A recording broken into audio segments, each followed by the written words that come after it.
Bonsoir, messieurs. Bon, Paracha Shemini, 5784. La Paracha Shemini, elle commence de la façon suivante. Vaï Shemini, c'était le huitième jour. Il devait donc d'abord commencer par le commencement. Moi, je vous prends le début de la Paracha et la chose suivante.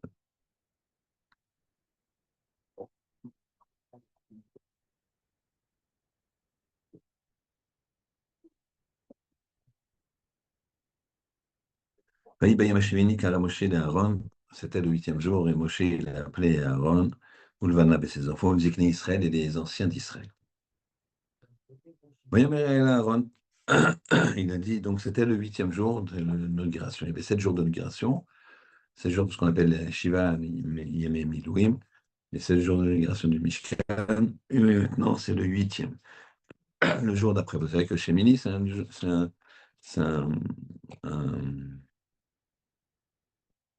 un chiffre qui représente l'intemporalité, la spiritualité, voire l'éternité. Chez Mini. Pourquoi? On est dans le système 7, d'accord? Une semaine, c'est 7 jours. D'accord? Il y a des cycles de 7, c'est des cycles naturels. Regardez autour de vous, vous verrez. Le huitième, c'est un, c'est un chiffre, je veux dire, d'une spiritualité très élevée. D'accord? On fait la Brit Mila le huitième jour. Très bien. Vayomer el Aaron kach lecha egel ben bakar. Prends un egel, un veau, ben bakar, de gros bétail, les khatat comme korban khatat, Vaïl Léola, le Témimim et un bouc pour un Korbanola. La crème d'Ifna Hachem, apporte-le devant Hachem. Très bien, donc. Il a un Korban, notamment d'un veau. C'est un petit peu étonnant parce que ça fait penser à quoi, le veau? Au veau d'or. Donc on va prendre un veau pour inaugurer un Mishkan qui est, qui a été retardé, qui a eu un problème par rapport au veau d'or. Ben Ben Israël, que d'abord les morts, Kechou, Seirizim, les Khatat. Prenez pour vous un Seirizim, un bouc de bélier, on peut dire comme ça, quoi. C'est les khatat comme korban khatat, ve'egel, vakeves, et aussi, donc egel un veau, vakeves, c'est un agneau, beneshana temimim, leola, d'un an, temimim, parfait, leola comme korbanola, entièrement brûlé. Véchor, et un taureau.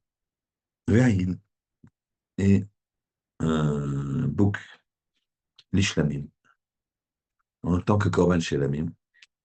Isboach livne Hashem, pour sacrifier de Hashem, ou mincha. Encore plein de corbanotes, quoi. Ou mincha, il y a un korban mincha, c'est beloul abachemen, qui est donc baloul mélangé avec de l'huile. Donc mincha, c'est de la farine avec de l'huile, du gâteau, quoi. Qui a yom, Hachem niré alechem. Ce jour-là, Hachem niré alechem. Il va se dévoiler. Il va vous voir. Il va se dévoiler. Donc ici, on va noter deux choses. Le korban de Aaron, il est beaucoup plus petit que le korban que doivent faire les béné Israël. Dans les deux cas, ils doivent prendre un égel, c'est-à-dire veau, un veau. Étonnant, puisque normalement, on a le veau, il rappelle le veau d'or. Donc, première question, pourquoi un veau? Deuxième question, pourquoi Aaron il offre beaucoup moins de corbanotes que le béné Israël? On dirait, lui, il est seul, ils sont nombreux. Non, en général, c'est les mêmes corbanotes, c'est la même quantité de corbanotes. Il n'y a pas une différence aussi importante que les béné Israël, ils offrent beaucoup de corbanotes. Très bien. Autre question. Le pasouk À la fin, on va prendre maintenant la fin de la paracha. Passouk, quelques psukim avant le maftir. Chapitre 11, verset 43 pour ceux qui veulent suivre. Al Teshaketsu, on parle de la kashrut. Al Teshaketsu et nafshotechem. Ne vous rendez pas sheketz dégoûtant. Donc ne rendez pas dégoûtant votre âme, votre vie. Bechol sheretz hashoretz.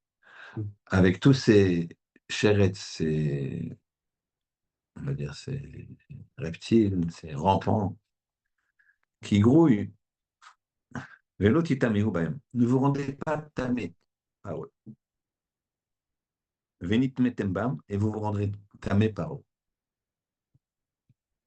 Donc évidemment, c'est pas vous vous rendrez en tant qu'ordre, c'est une conséquence. Mais si je te dis, ne te rends pas tamé, mange pas ça car tu vas te rendre tamé. Et tu seras tamé. Si tu en manges. Bah oui, ne mange pas ça, sinon tu vas devenir tamé.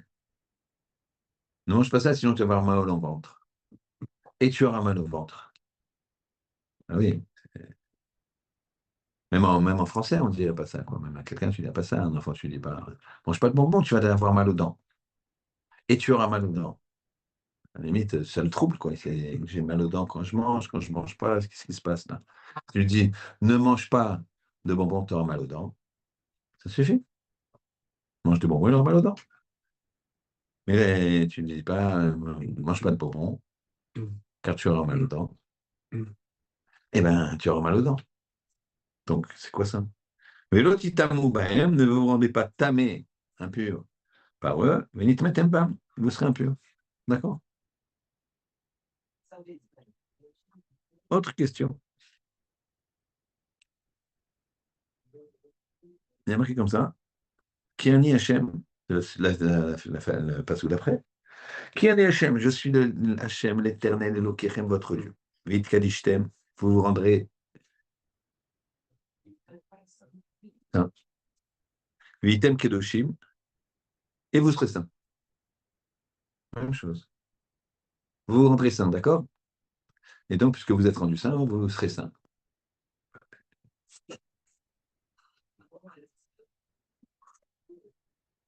Donc là, on ne comprend pas.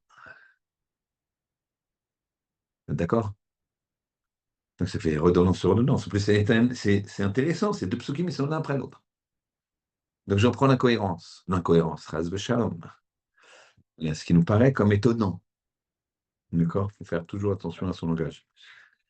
Ras shalom de dire incohérent. Une fois, j'étais avec mon Rav Rottenberg et on étudiait ensemble et j'ai dit, c'est bizarre ça. Je crois que c'était la Gemara.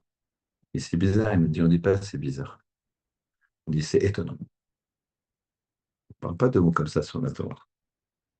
Donc, je me reprends. Très bien. Donc, on reprend les étonnements qu'on a. Il y a marqué, ne mangez pas des reptiles, des crustacés, des choses qui rampent, parce que vous allez vous rendre, ne vous rendez pas impur par eux, et vous vous rendrez impur. Ne vous rendez pas impur si vous en mangez, parce que si vous en mangez, vous serez impur. Voilà, globalement, ça veut dire ça. Donc, pourquoi tu me répètes? Deuxième chose, la même chose, vous devez faire des choses kadosh, vitem kiddushim, vous serez kadosh, vit kadishtem, donc vous serez kadosh, vit kadishtem, sanctifiez-vous, vitem kiddushim, et vous serez kadosh. Donc soyez kadosh et vous serez kadosh. Pareil, qu'est-ce que ça veut dire? Tout ça par rapport à la cacheroute. Très bien.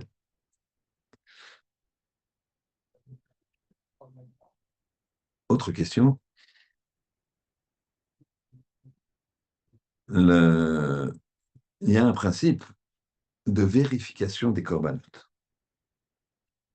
De vérification des corbanotes. On doit vérifier plusieurs jours les corbanotes avant de les offrir. Qu'est-ce qu'on voit?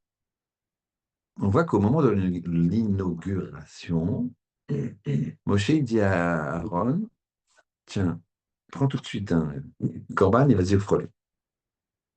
Mais un corban qui n'a pas été vérifié. Tout de suite. Pourquoi ça échappe à la règle de le vérifier pendant 4 jours? Très bien. Alors, on va reprendre un petit peu les questions pour être bien clair. Au début de la paracha, on a vu, on a vu que l'inauguration, c'est dure 7 jours, que le 8e jour, c'est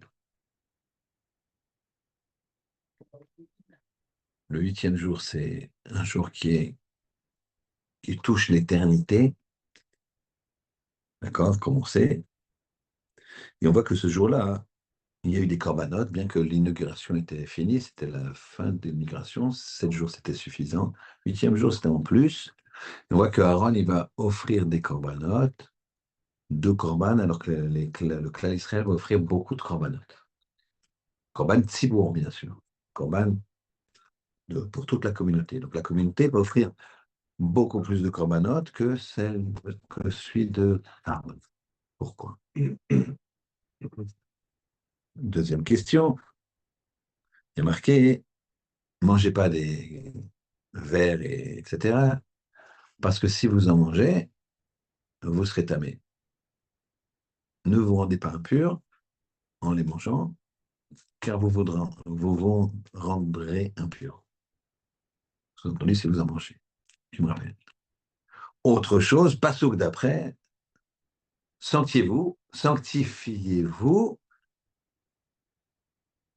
car et vous serez sanctifiés. Pareil, même principe. Quatrième question. On doit prendre le temps de vérifier le Corban, 4 jours. Et le 8e jour, le jour de l'inauguration, on voit que Moshe dit à Aaron, vite, prends un Corban et vas-y au Chol. On n'a pas eu le temps de le vérifier. Bien sûr, il l'a vérifié une fois, et on est sûr qu'il est cachère, mais d'habitude, c'est pas comme ça qu'on fait, on vérifie 4 fois. Donc, c'est sûr qu'il était caché. On le vérifie, tout va bien, on vérifie du vivant, on vérifie l'animal pour savoir s'il est caché. Et après qu'on fait la shrita, on vérifie s'il était à l'intérieur de ses poumons, une fois, etc., etc. Donc on a vérifié. Mais normalement, on vérifie 4 fois, 4 jours de suite.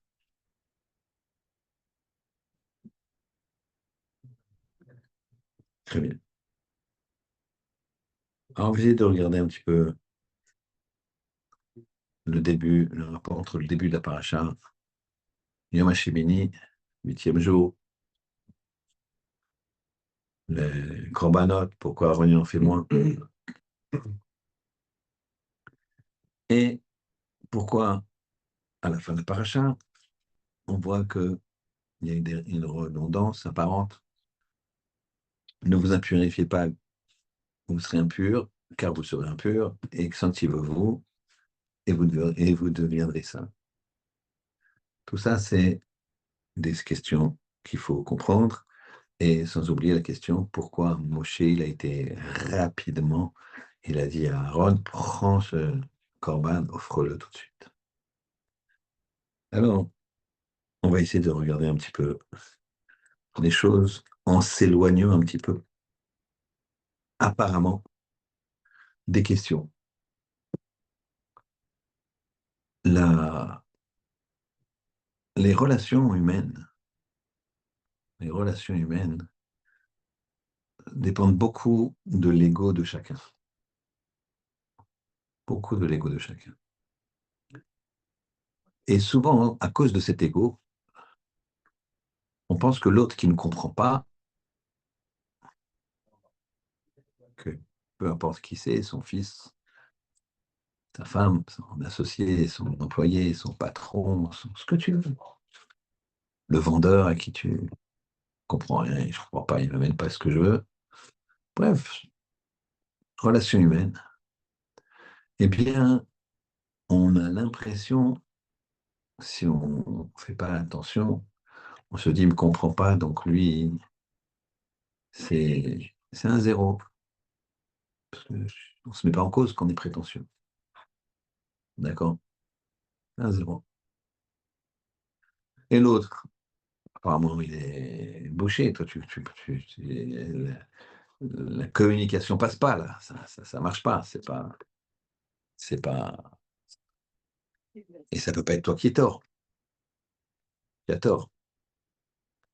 Donc, c'est lui qui a tort.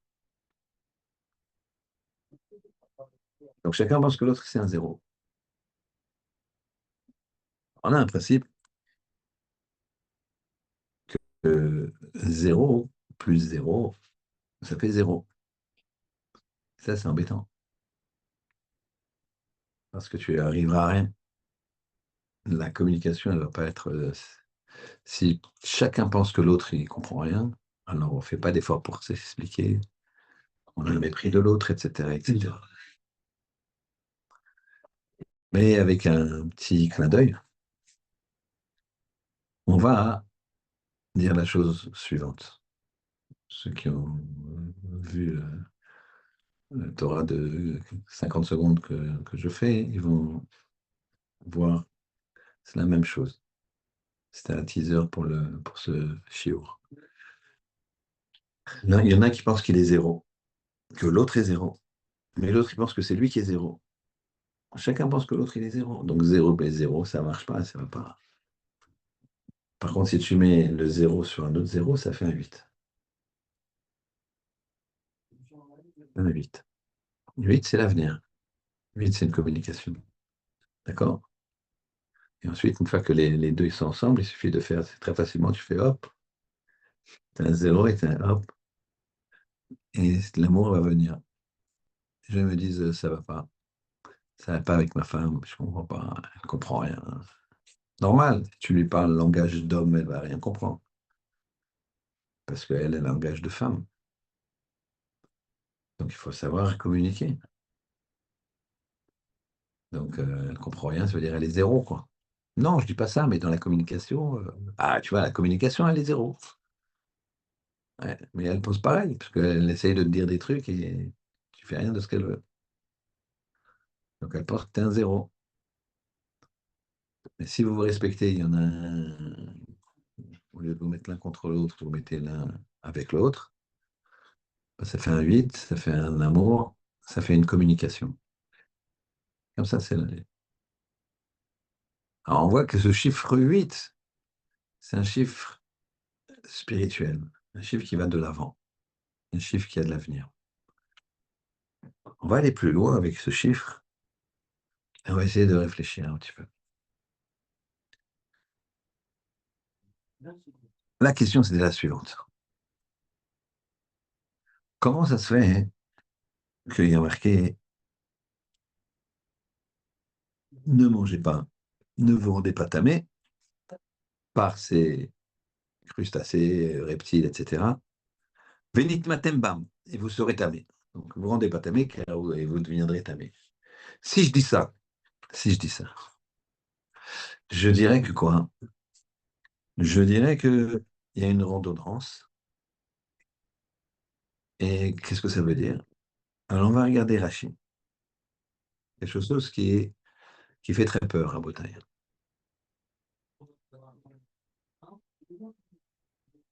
En même temps qui est porteur d'un très grand espoir.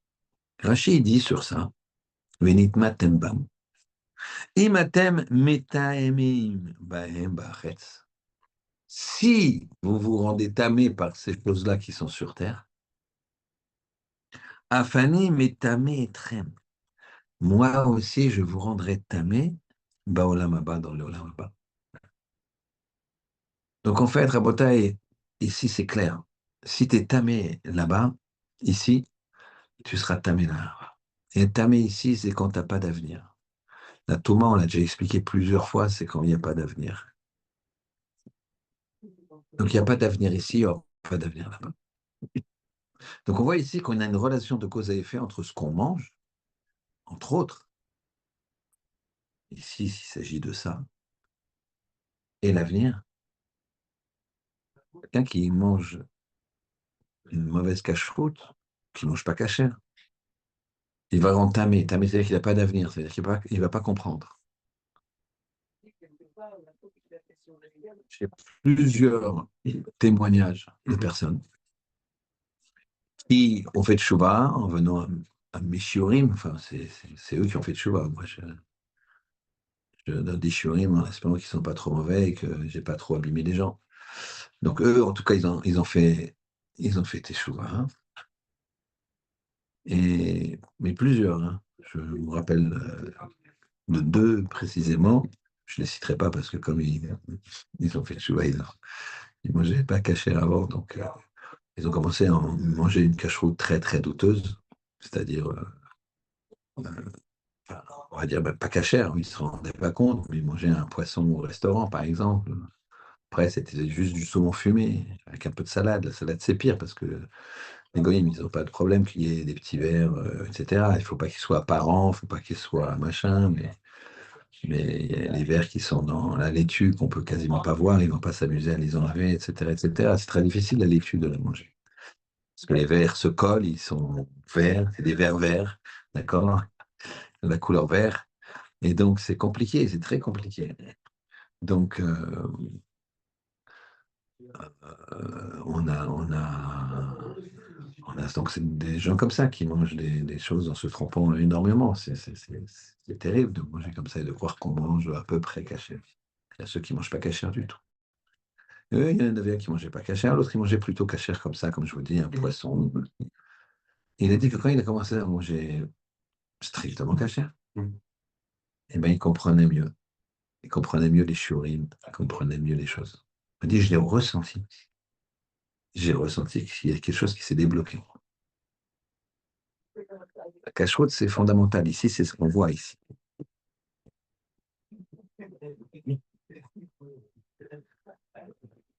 Donc, ici, première ridouche extraordinaire. Si vous êtes tamé, si vous vous rendez tamé ici, en mangeant des choses taref, eh bien, vous aurez une touma là-haut aussi. Je vous rendrai tamé en bas, en haut. Ça, c'est la première redondance. La deuxième redondance, on en parlera un petit peu plus tard.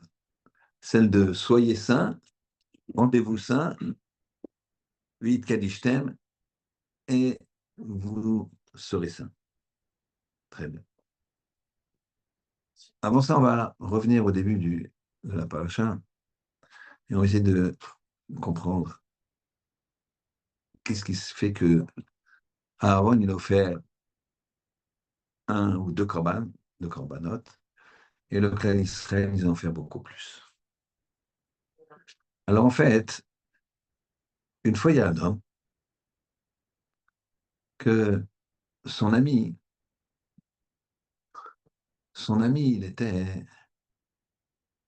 il ne faisait pas Shabbat.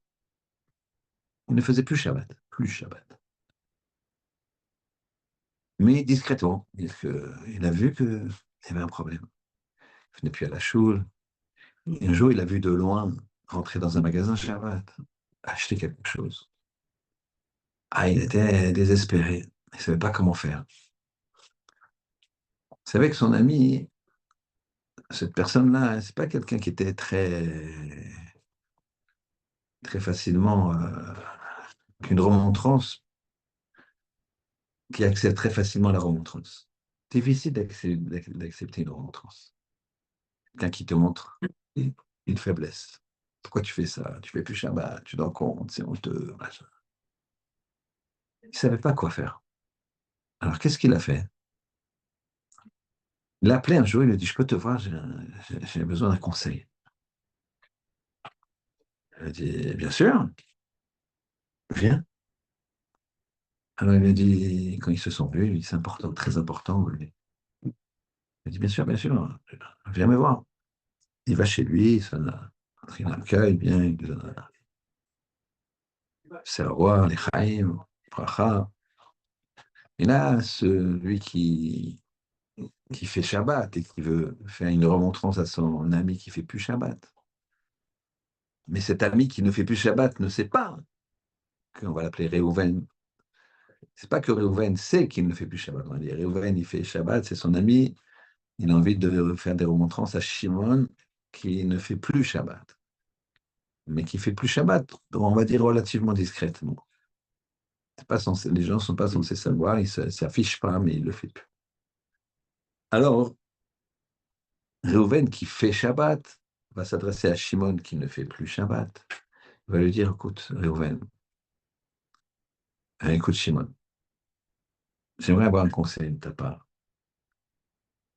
parce que tu es comme moi, tu fais Shabbat comme il faut, et tu vas ressentir ce que je t'ai dit.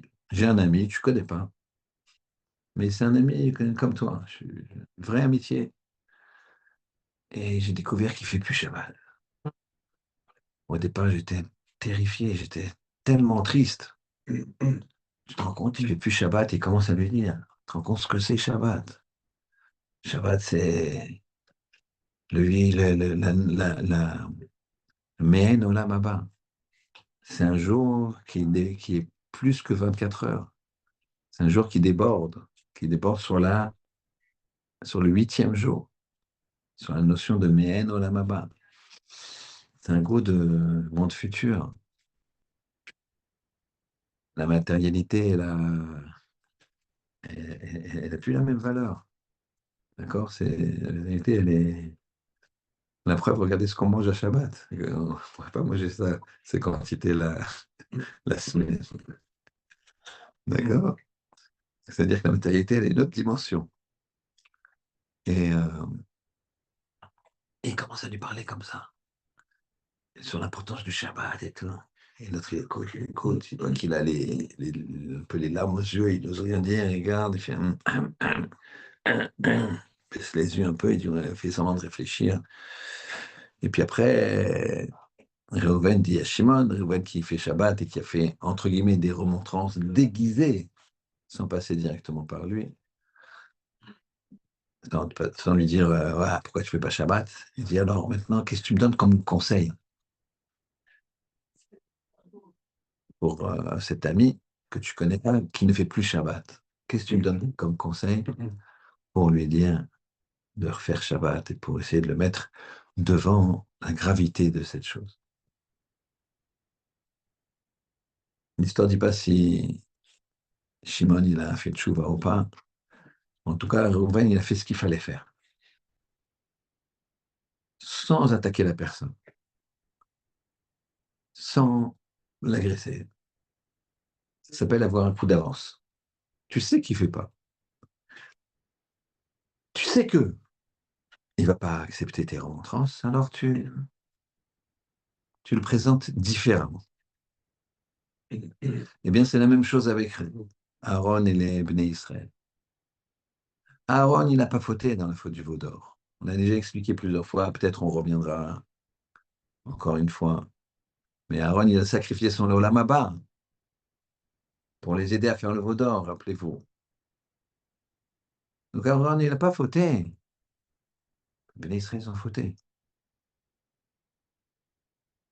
Qu'est-ce qu'il fait le Kadosh Baruch Hu? Il dit à Aaron, apporte un veau d'or. Un veau, pardon, pas d'or. Apporte un veau. Ce veau, il représente quoi? Et dis-moi, c'est le veau d'or, t'imagines? J'imagine, je sais pas moi, quelqu'un, il a craqué, Shimon, il a craqué sur la voiture de Lévi, il lui a volé sa Tesla. Il lui a volé, il lui a pris, le voisin. Il a fait tchouva, il lui a rendu. Il va pas se racheter une Tesla. Il va pas se racheter la même voiture. Ça lui rappelle la faute de l'autre. Il rachète la même. Chaque fois qu'il gare, l'autre, il se rappelle qu'il a volé. Ah ouais, c'est la voiture qui m'avait volé. Et, et pourtant, Hachem il dit, Hegel, un veau. C'est la même chose. Aaron, il montre que comme s'il avait fauté lui aussi. C'est un intermédiaire.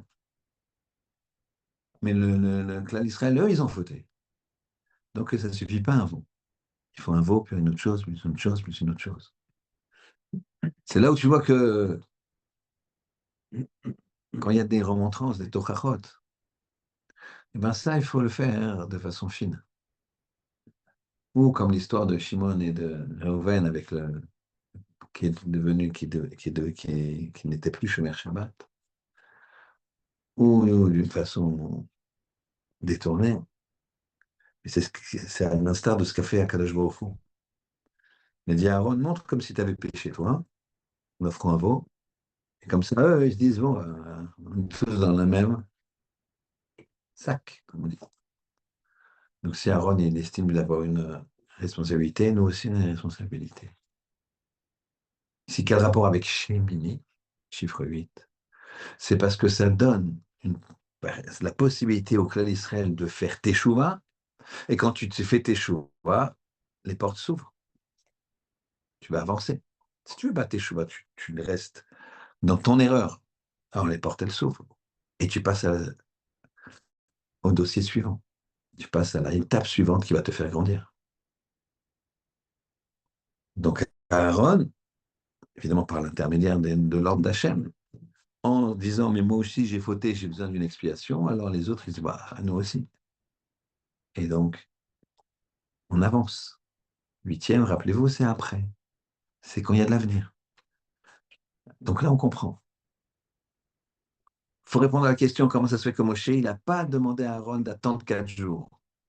Normalement, il aurait dû l'offrir le 12e jour, le Corban suivant. 7 jours, on a les Corbanotes qui sont prêts. Fin du 7e jour, Moshe dit à Aaron, t'offres un Corban. Dès demain. Donc il n'y a que 24 heures pour vérifier la bête. Normalement, c'est 4 jours. C'est pas 24 heures, c'est 96 heures. Parce que 7, on ne s'arrête pas sur 7. Dès que tu as fini, tu dois recommencer. Dès que tu as fini, tu dois recommencer. Simchat Torah, on finit la Torah. Oui. Zot HaBeracha, on finit. Tout de suite, qu'est-ce qu'on fait? Bereshit. On ne s'arrête pas sur Zot Torah. Quand on finit une série de Gemara, on fait quoi? Adranallah. Je reviendrai vers toi. La série, tac, tac, tac. Et logiquement, dans les shiurim, quand on fait un événement avec un repas, alors on ne fait pas ça. Mais dans les shiurim, quand on arrive à la fin, Adranallah, on commence la Mishnah de la Masechet d'après. Non, on ne s'arrête pas là. Ah, ça y est, on a fini, messieurs, Mazel Tov. Non. Ça, c'est pour quand on fera la Messibin, quand on fera le repas. C'est extraordinaire de finir une Masechet. Pourquoi? Il y a de l'avenir, on bouge, on bouge, on bouge. Rav Nachman, il a dit c'est interdit d'être vieux. On n'est pas les nazis. On ne va pas tuer les vieux. C'est-à-dire quoi? Il est interdit d'être vieux. Interdit d'être vieux. Moi, puisque je parle de ça, c'est sorti tout seul. J'étais 2 jours à Auschwitz, là, il y a quelques jours, dimanche, lundi. Et il y a deux choses qui me sont venues. Une chose qui est en rapport avec ce qu'on veut dire, et une chose qui est aussi en rapport avec ce qu'on va dire. La première chose, c'est que la,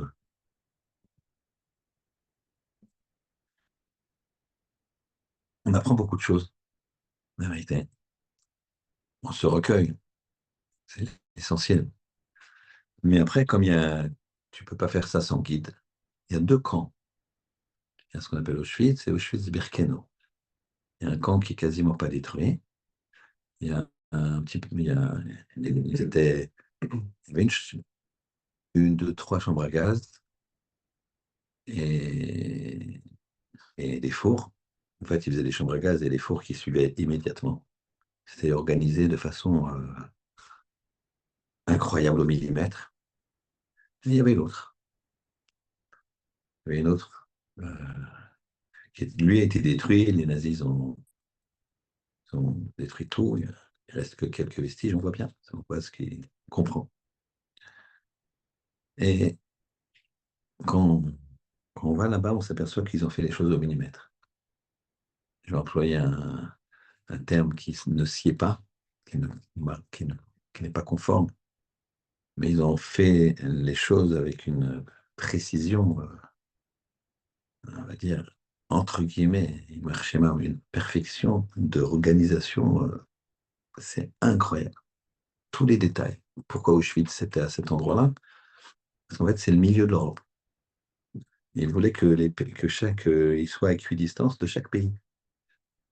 Ils avaient des projets de prendre les Juifs de tout, de certains pays, d'Europe, de l'Est, donc ils ont trouvé l'endroit le plus central. C'est ça que ça faisait dans cette partie-là de la Pologne. Treblinka, c'est à 200-300 km de là. Notre camp d'extermination du marché. Je me dis, eux, ils ont mis une perfection comme ça pour nous exterminer. Eh bien, nous, on doit mettre une perfection pour, pour vivre. Ils nous ont mis une perfection pour nous détruire. Nous, on doit mettre une perfection pour se construire. Ils ont mis une perfection pour nous tuer. Il faut mettre une perfection pour vivre. Et vivre, c'est de 0 à 120 ans. C'est ça que ça veut dire interdit d'être vieux. Rabbi Nachman, il disait, quelqu'un d'âgé, c'est pas quelqu'un qui a 50, 60, 70 ans, 80, 90 ans, 100 ans, ce que tu veux. C'est pas ça quelqu'un d'âgé. Quelqu'un d'âgé, c'est quelqu'un qui s'arrête au chiffre 7. Ah, il a inauguré, il est bien. Je ne parle pas de quelqu'un qui est out. Ça, c'est sûr qu'il n'existe pas. Pour l'instant, sa vie n'existe pas. Il est out, il fait des fautes, etc. Il n'est pas dedans. Je parle de quelqu'un qui est dedans, mais qui stoppe. Il stoppe. C'est quelqu'un d'âgé. Tu peux avoir des gens de 20 ans qui sont vieux et des gens de 80 ans qui sont jeunes, qui s'étonnent, et qui avancent, et qui créent, et qui sont enthousiastes. C'est ça qui dit Rabbi Nachman. La deuxième chose que j'ai vue là-bas, et vous allez comprendre, ce que j'ai pris conscience là-bas, c'est que c'est très étonnant. C'est très étonnant, entre guillemets, que ce problème de la Shoah, il a été identifié par un nom, Shoah. Shoah, c'est un nom hébreu, qui veut dire désolation. Tout ça vient. Pourquoi les nations elles vont donner un nom hébreu? Demande-leur à Shoah ce que ça veut dire chez eux, ils ne savent pas. La Shoah, c'est la Shoah. Nous, Shoah, c'est dans les Télim, Shoah. Désolation.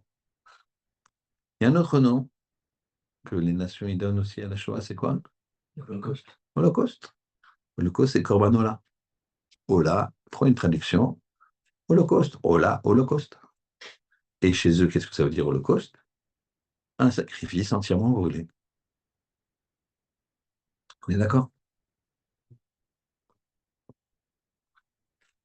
Le Corbanola, il était effectivement entièrement brûlé. Sauf deux choses. Deux choses qui n'étaient pas brûlées. C'est la peau, on dépassait l'animal, et les cornes. Ça, c'était pas brûlé. C'est-à-dire que ça passait pas par le feu. Ça restait. Les cornes, c'est quoi? Alors, les cornes, c'est les cornes. Mais pour ceux qui ont un petit peu de culture, parce que, écoute, pas rester tout le temps à l'Yeshiva, il faut un peu écoutez, regardez ailleurs ce qui se passe. Chas de shalom. En tout cas, pour ceux qui ont un peu de culture, si vous voulez,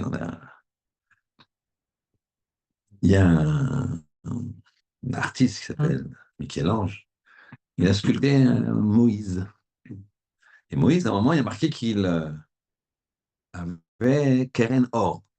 Quand il est sorti d'une discussion avec Ribono chez l'Olam, Panim el Panim, face à face, donc il est sorti, il l'illuminait, Keren Or. D'ailleurs, il a mis un masque. Bon, tout ça, c'est t'imagines pas qu'il a mis un masque comme ça, comme les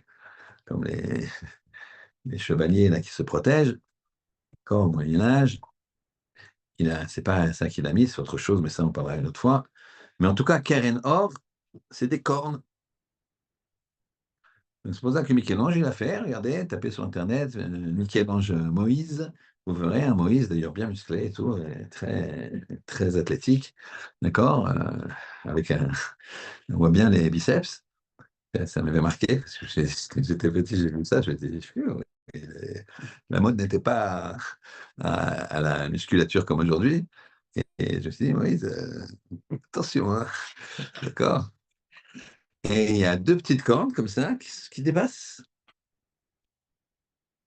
Bon, lui, Kéman, c'est pas un Talmid Chacham, c'est pas quelqu'un qui est, c'est un artiste. Bon, évidemment, les commentateurs disent c'est quoi ces Keren Or? C'est des rayons de lumière. D'ailleurs, il y a des associations qui s'appellent rayons de lumière, etc. Ça vient de là,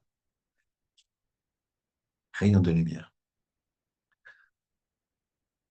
Les rayons de lumière, c'est une lumière. Ça, c'est pas détruit. Dans le Korbanola, la lumière n'est pas détruite.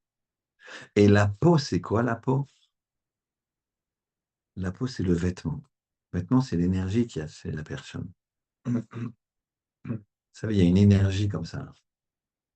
J'avais vu que le corps, il était parfait, que l'Ohen Chas de Shalom, il y avait, c'était un shiur de mémoire de Ron Shaya qui montrait que dans la science, il y avait la Torah, que tout était dans la Torah, il montrait que quand le corps lui-même émanait une énergie, et il arrivait par rapport à des rayons, en mettant une personne derrière des écrans, en mettant des rayons, qu'une personne qui avait été amputée d'un bras, lo alenu chas de shalom, ben derrière ce système de rayons, il y avait des filtres comme ça, eh bien, on voyait qu'il ne donnait que l'énergie. C'était pas une photo de la personne, c'était qu'une photo, une vision de l'énergie qu'il, qui émanait de lui, eh bien, on voyait le bras. Et pourtant, physiquement, il n'était pas là. Ce que je me suis dit. J'ai pensé à ça. Qu'un corbanola, la peau, elle reste. L'énergie, elle reste, elle est là. La lumière, elle reste. Ils peuvent détruire le corps, mais pas la lumière. Elle ne peut pas. C'est corbanola. Et c'est quoi cette lumière et cette peau-là, cette énergie? C'est dans le Léolam Abba, dans le monde futur. C'est-à-dire que on pense qu'il n'y a pas d'avenir. On pense qu'il n'y a pas d'avenir. Dans des choses où, pour nous, c'est meilleur oui que l'avenir. Il y a encore la peau et les corps. Il y a la lumière et l'énergie générale de, de ce qu'avait donné le corps. C'est la même chose ici. Regardez ce que dit le Sforno par rapport à la question, on a dit, Vit Kadishtem. Regardez. Et là, vous allez voir quelque chose d'exceptionnel. Et qui doit faire en sorte que la personne, elle doit prendre du recul, c'est facile à dire, conseil son balai payeur, en tout cas prendre du recul face à des événements qui pourraient être désagréables. C'est les suivants. On a dit Ki ani Hashem Elokechem, vit kadishtem, et sanctifiez-vous, vitem kedoshim, et vous serez saints. Rappelez de la question qu'on a posée au début de Shiur. Sanctifiez-vous, et vous serez saints. Ah, oui. Regardez ce qu'il dit le Sforno. Je vous le lis dans les mots. Le Sforno. Voilà. Vitem kedoshim ki kadoshani. Sanctifiez-vous, kedetiye kedoshim, afin d'être saint. Ça veut dire quoi, nous dit le Sforno? Nitzriyim, éternel. Netzach, ça veut dire éternel. La Kedusha va vous rendre éternel. Tu veux toucher l'éternité? D'accord? Forever young, comme ils disent. Mais young, pas 20 ans. Young dans tes projets. Pas une question d'âge. Je crois que vous avez compris. Et comment tu peux être éternel comme ça? Il te faut être kadosh, alors ça veut dire, d'accord, juste je m'abstiens de manger. Il dit, attends, il y a quand même d'autres conditions. D'abord, c'est ce que tu rentres dans la bouche. Be'akirchem et borechem. Quand vous connaîtrez votre Créateur. Comment je connais mon Créateur? Comment je peux? Panim el panim. Alors, ça, il y a un Mishnah Brura, hein. Il y a un Mishnah Brura, hein, qui dit, un Biur Halacha, qui dit que la première halakha, c'est Kiviti Hashem lenini tamid. Je place Hachem tout le temps devant moi. La première halakha du Shulchan Aruch, c'est lève-toi comme un lion, etc., le matin. Et le Haga, il ramène ce qu'il y a dans Teilim, le Rambam, il ramène aussi ça. Shiviti Hashem lenini tamid, je place Hachem tout le temps devant moi. D'accord? On l'a souvent devant les pupitres des Chazanim. Shiviti Hashem lenini tamid. Pourquoi? Parce qu'un Chazan, on est en train de lui dire, tu es devant Hachem, là, tu chantes pour Hachem, tu n'es pas à l'Eurovision, là. Tu es devant Hachem, ne venez pas faire. Non, c'est pas ça. C'est pas la même chose. Je vais Hachem et Tamid. Je place Hachem tout le temps devant moi. Elle a dit, comment tu fais? Elle a dit, notamment, tu l'aimes. Il y a 6 points. On va parler le quatrième point. Tu dois l'aimer. Ah, j'ai aimé, je l'aime, je l'aime. Et tu sais, tu dois aimer. Mais je l'aime pas, j'aime pas. Et tu sais, ton frère, là, tu dois l'aimer. Mais j'arrive pas. Tu dois aimer ce steak. J'aime pas la viande. Tu dois aimer. On ne peut pas forcer à aimer. Il faut aller dans les shidduchim. Personne dit, ah, j'ai pas de sentiments. Je dis, bah, au Hachem que tu n'as pas de sentiments. Pourquoi en 4 jours tu crois avoir des sentiments? Si tu avais des sentiments, ça ne serait pas des sentiments, ça serait une envie. C'est pas tout à fait la même chose. Parce qu'une fois qu'elle est assouvie, si c'est que ça, c'est problématique. Donc, c'est pas ça qu'on regarde. C'est qu'une fois que tu connais, tu vas aimer. L'amour, il devient de plus en plus intense avec l'âge si tu construis ta vie, si tu te rends compte que la femme que tu as en face de toi, elle est exceptionnelle. Déjà, elle t'a supporté, donc faut pas. Bon, mais nous aussi, c'est dans les deux sens. Donc, il faut connaître Hachem pour l'aimer. C'est ce qu'il dit. Et comment tu l'aimes?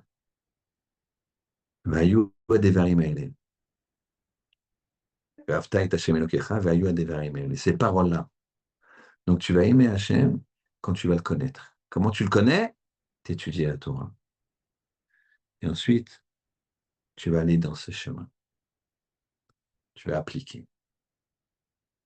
Et donc, c'est la recette pour être éternel. Pour être éternel. Ce qu'il dit le Sforno. Sforno, ce n'est pas un Mekoubal. Sforno, c'est un commentateur de la Torah. Mot à mot. Il t'explique qu'est-ce que c'est cette histoire de dire sanctifiez-vous et vous serez saints. Ça veut dire ce que je viens de vous dire. Tu vas te sanctifier, donc pas te rentamer, donc tu vas devenir kadosh et tu vas toucher l'éternité. Comment ça? En connaissant Hachem. Comment ça? En étudiant et en appliquant. Donc là, ici en Bretagne, on a quelque chose d'extraordinaire. On a une recette pour toucher cette éternité qui apporte un grand bonheur. Et tu verras que chez les personnes âgées, religieuses, bien que quand on a 95 ans, ça commence à s'ouvrir la porte, quoi.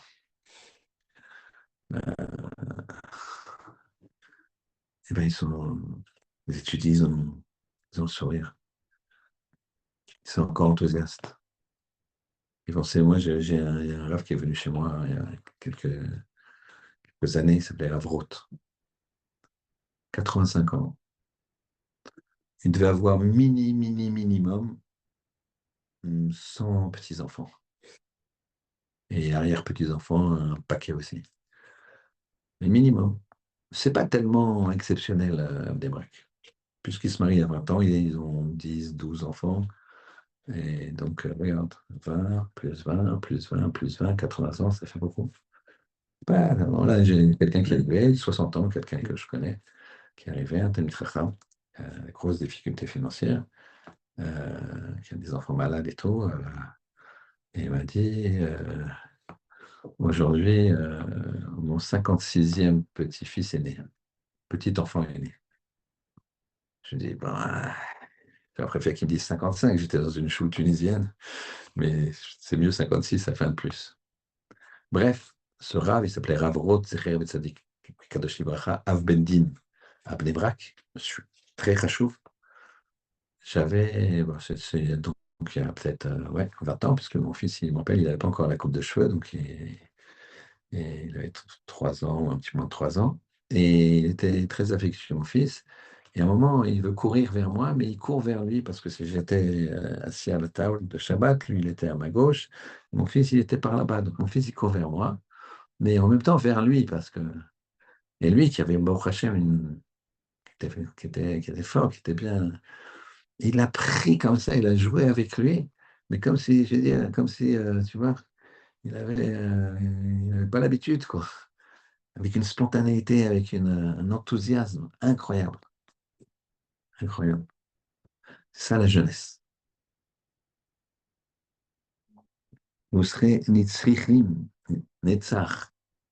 C'est comme ça qu'on est Netzach. Tu as des projets, tu veux encore progresser, tu veux encore arriver, tu veux encore servir Hachem, tu veux avancer, tu veux faire progresser l'autre, tu tiens compte de l'autre. T'arrives, tu vas dire, tu sais, j'ai un problème. Alors que c'est l'autre qui a le problème, et c'est comme ça il te conseille, comme cette histoire avec la personne qui faisait pas Shabbat, etc., etc. La capacité de manger cachère, de s'interdire des choses, c'est ça qui va forger la personne. Elle va se... Quand tu t'interdis quelque chose, tu te permets autre chose. Tu t'interdis, rappelez-vous toujours ça, tu t'interdis quelque chose, tu ouvres une autre porte. Quelqu'un dans la pureté familiale, il y a des moments où sa femme, on ne peut pas aller avec sa femme, donc il s'interdit un contact physique. Mais il s'ouvre une porte de communication avec sa femme extraordinaire, que jamais il aurait pu avoir si il ne faisait pas ça. Un garçon célibataire qui se protège, alors il s'interdit des choses. Il va s'ouvrir des portes que le jour où il va se marier. Bah, bah, c'est toujours comme ça. Une histoire qu'une personne m'a racontée. On va finir avec ça, hein. Une personne qui m'a raconté personnellement. Voilà, personnellement.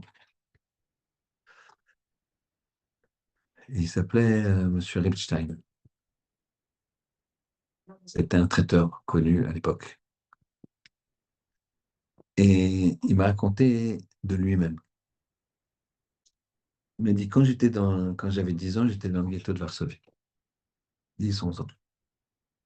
On avait faim, c'était la catastrophe. J'avais une grande sœur de 14 ans.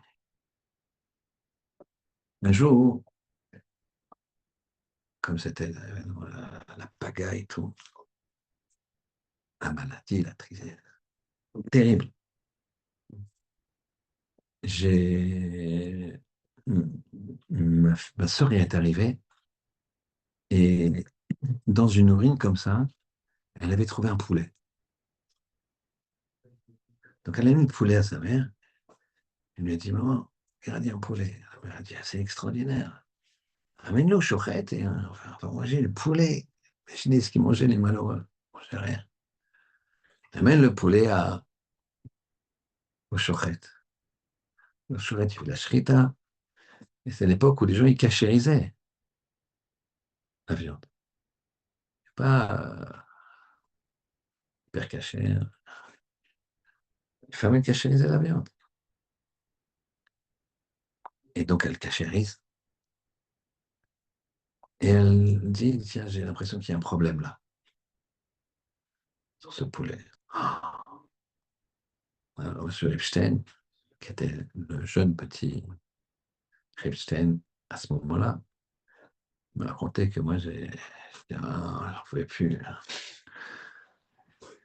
Alors, ma mère elle me dit, non, non, il faut la montrer, faut montrer au Rav. Prenez le poulet, amenez-le au Rav. Ils font la nuit entre les maisons à moitié en ruine. Ils vont jusqu'à la maison du Rav. Là, il me raconte qu'il a trouvé le Rav. Il m'a dit, j'ai une image que j'aurai toute ma vie. C'était une pleine lune. Le Rav, il était proche de la fenêtre avec une Gemara. Et la lune, donc, faisait une lumière, quoi, suffisante pour pouvoir lire. Il était comme ça en train de lire, étudier sa Gemara. Et donc, on est arrivé. Il était étonné, il nous a regardé. Il m'a dit, on a une Sheila. Il a dit, c'est quoi la Sheila? Voilà. Est-ce que ce poulet, il est caché ou pas caché? Le Rav, il a regardé. Et il regardait le poulet, et il nous regardait aussi. Et plusieurs fois, il a levé la tête sur nous, il nous a vus. Alors nous, on était bon, maigres, pâles. Déjà être en vie, c'était déjà un srout. Et il a regardé, il a soupiré, il a dit cachère. Ah, ouais, j'étais fou de joie. Et on a commencé à revenir. On a fait attention. Et puis on est arrivé. Ma mère était là. J'ai dit à maman, maman, maman, le poulet cachère, vite, vite, fais-le. Il se tombait sa sœur. Il dit, Sarah, allez, donne le poulet à maman. Elle dit le poulet à maman. Mais t'as pas vu comment il nous a dit que c'est caché, le Rav? T'avais vu que c'était pas caché, hein. On lui a fait pitié, c'est tout. Le poulet, ça fait longtemps que je l'ai jeté dans la rue. Je vais manger pas caché, moi. Peu importe s'ils avaient le droit, ils étaient en danger, il y avait le typhus qui pouvait les attraper, tout ça. Peu importe, lâchez là, est-ce qu'elle avait le droit, est-ce qu'elle n'a pas le droit, je vous laisse. Mais en tout cas, la mère, le fils et la sœur, les trois, ils ont survécu. Et le Reb Shein, il a donné des enfants, des petits-enfants, et tous dans la Torah et les mitzvot. Et sa sœur, elle a donné des enfants, des petits-enfants et des petits-enfants, tous dans la Torah et les mitzvot. La cache-honte. Nous, on croit que c'est. En fait, non. Vite Kadishtem, sanctifiez-vous. Vitem Kedushim, vous serez saints. En te sanctifiant, eh bien, tu vas toucher l'éternité. Je rappelle le principe, c'est que ne te rends pas tamé. Si tu te rends tamé ici, tu seras tamé là-haut. Ça avancera pas là-haut. Tamé. Par contre, si tu te sanctifies ici, eh ben, globalement, tu seras sanctifié là-haut. Et là-haut, ça avancera. Tu toucheras l'éternité. Nitzrim, vous serez éternel. Vous serez éternel, il le dit de Sforno. C'est pas quelqu'un comme ça qui parle, je sais pas. Vous serez éternel. Et comment, pour être vraiment, étudier la Torah, faire les mitzvot. Voilà, qu'Hachem nous aide à comprendre que la vie, elle est extrêmement belle. La vie, c'est fait d'interdits, mais dès que tu t'interdis quelque chose, tu t'ouvres une autre porte. Interdire le cinéma, les séries, ouais, tu t'ouvres une autre porte. Tu vas lire des livres, tu vas penser aux autres. Tu vas pas brûler ton temps à rien faire. Chaque fois que tu fermes une porte qui donne accès sur quelque chose de pas bon, mais tu ouvres une porte qui te donne accès sur quelque chose de bon. Et c'est quelque chose de bon, c'est comme on l'a dit, c'est le Tov, c'est qu'il y a de l'avenir et c'est que c'est éternel. Voilà la recette, d'après le Sforno, d'après la Torah, donc la vraie recette pour être forever young. Shabbat shalom.